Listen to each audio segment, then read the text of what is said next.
Welcome to W&L Sports Weekly. I'm Kevin Finch. It has been some time since we brought this show to you, and much has changed in the last year and a half. For one, Jeremy Franklin has moved on after so capably leading this show for so many years.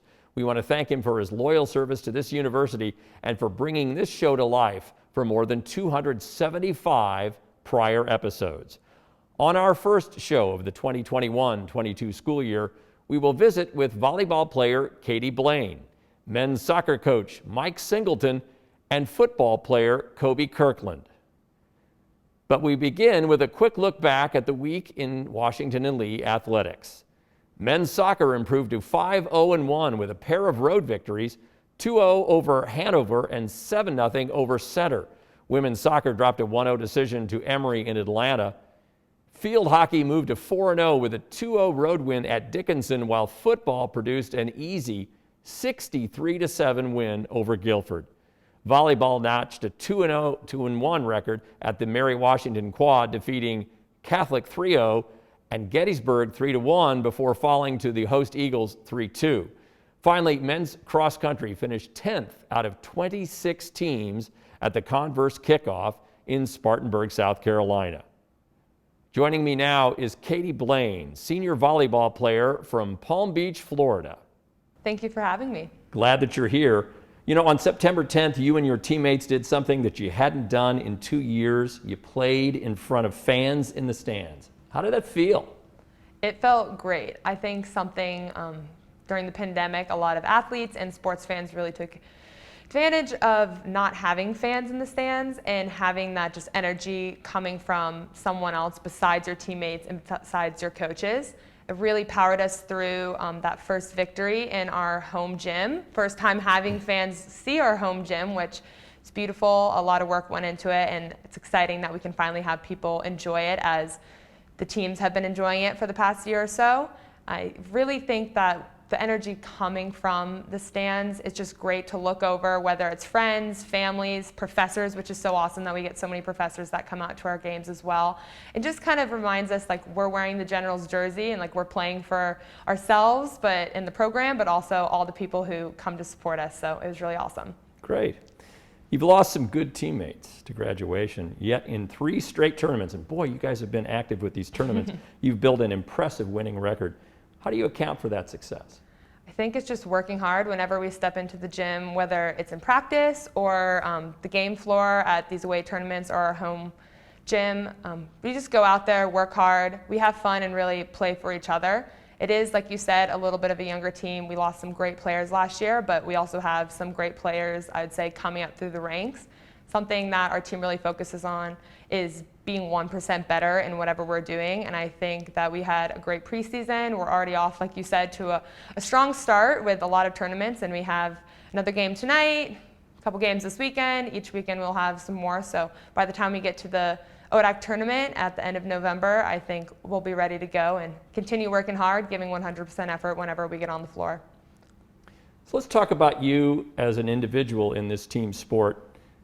Just wanted to ask you if you'd ever just recognize that your story is compelling in and of itself. You didn't even join the team until you were a sophomore, and last year as a junior, your second year, you were already second team all ODAC, and now you're a team captain. How did that happen? It is kind of funny. It's not the most generic route, I would say, to college athletics, but I would say just really devoting myself to the program and buying in. That's something that we talk a lot about on our team, is just buying into our systems, buying into the culture. And I think it was easy for me to kind of reach the position I'm at just because I loved the support coming from the team, obviously playing the sport I love, and really just working hard every day. Coming in as a sophomore was kind of weird, but it almost gave me a greater appreciation for the sport since I was a W&L student before I became a student athlete, as well as kind of respect for all the people who have done it for 4 years and the hard work that goes into it. I really just enjoy, I think, leading the team in a more role of I guess, specific role as being the captain, but just being a leader on the court, something I think is super important to be motivating and kind of always having this next point mentality, whatever that is. It could be in any sport, it applies to that. So just important to kind of encourage myself, and like by encouraging myself and encouraging my teammates, I think that we can get the kind of goal that we're trying to reach and reach it that way. So definitely been an interesting journey, and I would not give it up for the world. I think joining the team as a sophomore has been probably the best decision I've made so far at Washington and Lee, and I'm just happy to see where it's gotten me today. Good. You're just about to start ODACs. What's it going to take for your team to win back-to-back ODAC titles? I think it's definitely a challenge. As any team coming off of a win from the previous season knows, that you can't just rely on that previous season. Like you've already mentioned, we have a new team, new roster, a very deep bench. And that being said, though, it is a new team. We're going to be facing new challenges. Other teams I was mentioning before this, like the ODAC is strong. Like you never know what can come at you. And I think a cool thing about volleyball is that it really is up to the individual teams to have minimal errors, or else the ball goes over to the other side and they have the opportunity to score just as we do. So we're definitely not resting on our laurels, but that being said, I think everyone is excited to get back out, play some ODAC teams, get back to the championship, and obviously the ultimate goal is to win another ODAC championship, but I think everyone understands that there's a lot of work to be done, and it's a long road ahead, and just getting out there, playing with each other, having fun with it, and it's how we're going to get back to that championship. Right. Thanks for being with us. Yeah, thank you for having me. Here with me now is Mike Singleton, head men's soccer coach, and things are rolling for you guys. Your program has maintained a great deal of success in your 8 seasons. I got to look at these because I want to get them right. 3 ODAC titles and 5 NCAA tournament berths in 8 seasons. Yet it seems to be getting even better, and you guys now have a number 2 ranking in the entire country in the United Soccer Coaches Poll, highest in program history. How do you keep your athletes focused with all of that going on? Well, it's something where I have to give all the credit to the athletes. I mean, they're the ones who are working every day and pushing themselves to get better. But I think the experience they've had in the past have educated them to this year. And they understood, particularly with the pandemic break, how much they valued being able to compete and being able to play. So in the time where we weren't able to play, I think a lot of them put in the extra work and really realized the value and the experience that they can garner and enjoy if they put their full energies into it. So thankfully, the season's gone good so far, and I think we're playing better every game, which is always our goal. Let's talk about it on an individual level for just a moment. I know coaches don't like to go here, but you're 1 victory away from 100 wins at W&L. Congratulations, first of all. Thank you. How much time do you have to spend to reflect on that, or can you even let that crowd into your head with everything else that's going on? Individual goals have never been a big focus of mine. And if you talk to my players, you'll see that they always say, team first, team first, team first. So if the 100 victories happens, that's every class that I've had since I've been here, and those I inherited when I first came here all deserve sort of a piece of that pie, if you will. So it's a nice sort of moment to say, oh, this has been a fun ride so far. But I don't see it as a personal moment as much as I see it as something that we've all shared together and worked on together. Well, you've had a great, well, it's part of the season. It's not preseason, but it's pre-ODAC. But now you're shifting gears and you have to get ready for ODAC. What's it going to take to maintain this kind of momentum and win the conference outright? Well, fortunately, I think our team is deeper this year than we've been in the past, so I think that's going to help because as injuries mount as you go through the year, that's a big focus to always try to overcome and have the quality of the next person up should somebody get injured. But we're talking a lot about recognizing that we have a target on our back, whether being picked as the conference favorite to win or being ranked highly in the country right now. Every team's going to be coming at us with their A game. So it's something that if we talk about it openly and make sure we understand where we have to bring our energies and our focus and manage games through the season, it's not just each 90 minutes, it's managing the 90 minutes within so we can play as many players as possible and rest legs if possible too. So along those lines, how about some specific team goals with this significant season in front of you? Well, we have a team goal setting meeting the first day of preseason every year. And this one was particularly funny because it was more emotional and heated than any year past.